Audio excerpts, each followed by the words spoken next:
You ask Tiger to solve. This deals with linear equations with one unknown. The final result is z equals 56. Let's solve it step by step. Move the negative sign from the denominator to the numerator. Isolate the z. Multiply both sides by 7. Group like terms. Multiply the coefficients. Simplify the arithmetic.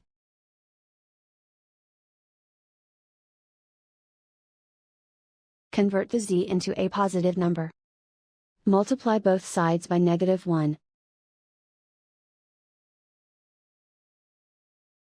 Remove the ones. Simplify the arithmetic. And so the final result is z equals 56.